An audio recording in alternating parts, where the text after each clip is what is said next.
He's my yummy old man. Yes.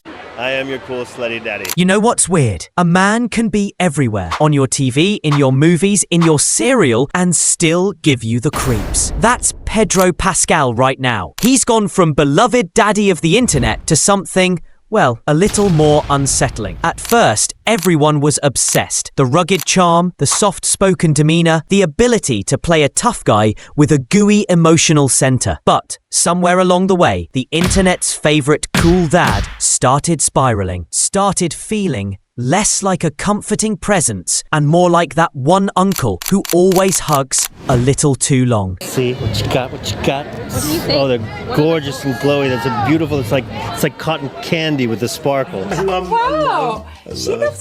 a manicure. I am dedicating. Your nails are awesome. So are yours. Let's see your nails first. Oh yes, of course. They're very nice. Yeah, they're very beautiful. And as a fan of your nails, I would like you to show them to me, please. Oh, come on, please. In today's video, we're breaking down how Pedro Pascal went from being Hollywood's golden boy to raising serious eyebrows online. Whether it's his overly touchy interactions with pregnant co-stars, weird red carpet moments, or this constant need to be physically close to every woman within arm's reach, there's definitely a pattern emerging. Some say it's anxiety, others say it's branding, and a growing number of people are saying it's creepy as hell. So let's unpack this growing unease. From the viral videos that started the backlash, to his PR team's anxiety excuse, to the way Hollywood protects him like he's the last golden goose they've got. We're diving deep into the strange phenomenon that is Pedro Pascal. There's something off about Pedro Pascal, and no one in Hollywood wants to admit it. Stick around, subscribe if you're new, and let's get into it. Pedro Pascal is everywhere, and that's not an exaggeration. In the span of just a few months, he's been attached to The Last of Us Season 2, The Mandalorian, the upcoming Grogu movie, Fantastic Four, Materialists, Eddington, and a slew of other projects. You guys come to AMC theaters, what movie you want to see? You want to see a Pedro Pascal movie? You want to see a Pedro Pascal movie? Or do you want to see a Pedro Pascal movie? Which Pedro Pascal movie do you want to see? But it's not just that he's everywhere. It's how he's behaving while being everywhere. And this is where the public tide is beginning to turn. Let's start with the red carpet tour for the new Fantastic Four film. The chemistry between Pedro Pascal and his pregnant co-star, Vanessa Kirby, caught a lot of attention, and not in a good way. From lingering touches to full-on waist grabs, hand-holding, cheek strokes, and flirty exchanges, the optics were bizarre. This isn't your typical co-star camaraderie. Vanessa is pregnant with her fiancé's child, and yet Pedro is out here acting like the baby's already calling him pappy. Sure, Kirby defended their behavior to Vanity Fair, saying it was a comforting gesture during a nerve-wracking event, but a lot of people weren't buying it. The way Pedro held her, touched her, smiled at her, it looked like a couple in love, not two colleagues promoting a Marvel movie. We're always holding hands when we're off carpet, by the way. So when you're thrown into a very heightened environments, we kind of are there to always remind each other that we're not alone, that we're in this together, because it's scary to go in front of cameras and do things, and it's also really, really fun. And so we are always grabbing onto one another to remind each other that we're not alone in any of it. And Vanessa Kirby wasn't an isolated case. Pedro has been caught in multiple viral moments, doing similarly touchy things to other women. One video showed him getting very handsy with Sarah Paulson, wrapping an arm around her and rubbing up and down her side.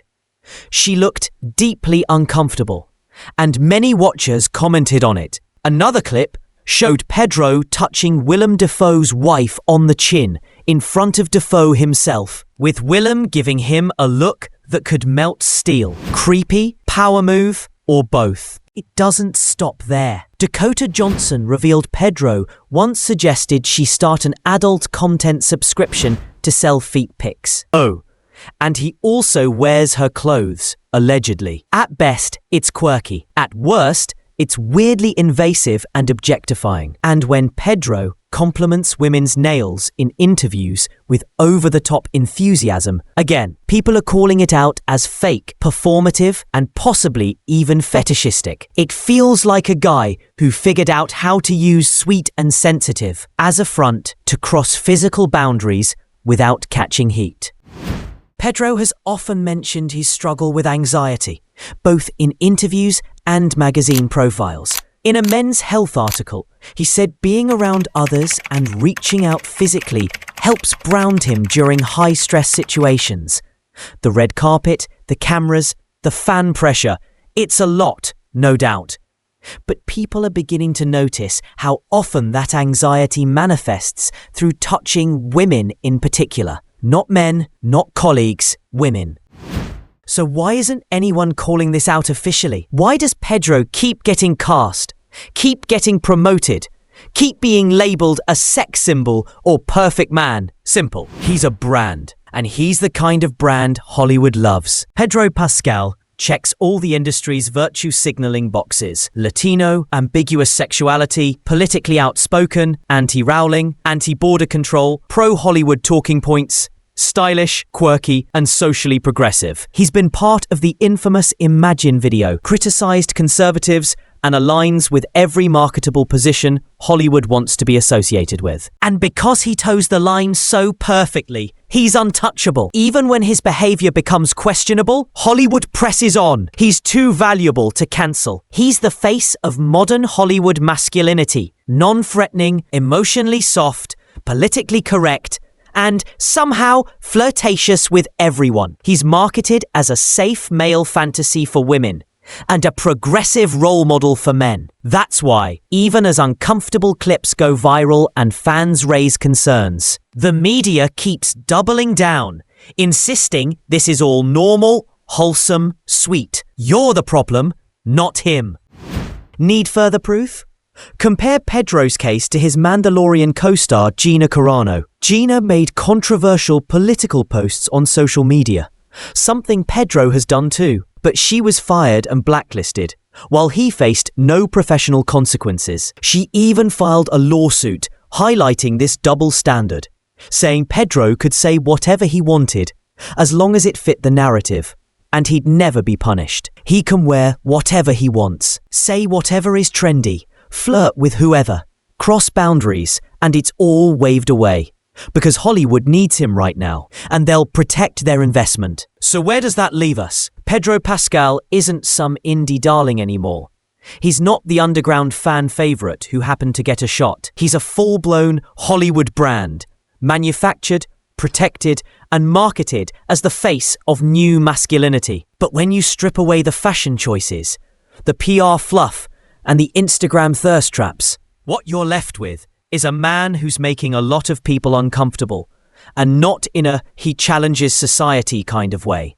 In a why is he always touching someone's fiancé on the red carpet kind of way. Yes, some people think it's harmless. Yes, others see it as sweet, sensitive, or quirky. But many, especially women, are starting to notice something off. A gut instinct, a visceral discomfort, the kind of behavior that looks fine in a vacuum, but when repeated again and again, starts to feel calculated. And that's the real issue. Not whether Pedro Pascal is a good actor, he is. Not whether he suffers from anxiety, probably does. But whether he's being enabled by a system that tells women to suppress discomfort because he's the golden boy. Whether touchy behavior is getting a free pass under the guise of mental health. Whether Hollywood's push to market him as a model man is more about agenda than authenticity. Let's be clear. Nobody's saying Pedro Pascal is a monster, but we are saying this behavior deserves to be scrutinized just like anyone else's would be. Because if this exact behavior came from someone less media-friendly,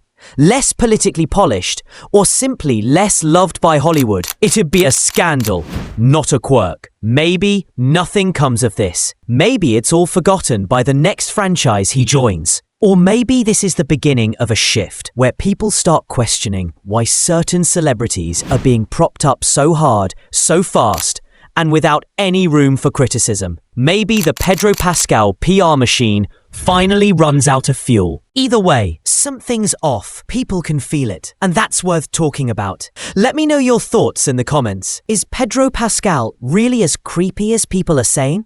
Is this just a media storm over nothing? Or are we watching Hollywood groom yet another untouchable figure with a side the public isn't supposed to see? If you enjoyed the video, or even just found it interesting, hit that like button and of course, subscribe for more content like this.